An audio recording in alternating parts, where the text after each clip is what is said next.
Welcome back to yet another interesting video of Quick Guide, and in this video I am going to show you how to download ClickUp application into your desktop. So without any further ado, let's dive right into this exciting video. In order to download ClickUp application into your desktop, you just simply have to open any of your browsers. After that, simply search for ClickUp into here. Now after searching ClickUp, so many options into here will appear.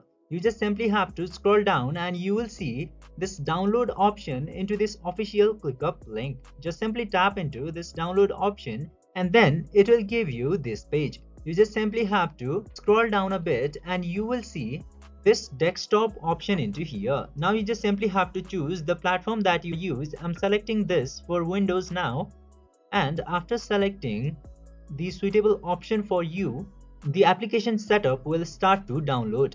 You just simply have to open the setup file after downloading and it will start to install ClickUp into your desktop very easily.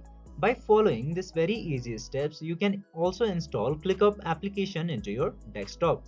I hope this video was helpful for you. If yes, don't forget to like, share and subscribe to the channel to never miss another update. Thank you for watching the video.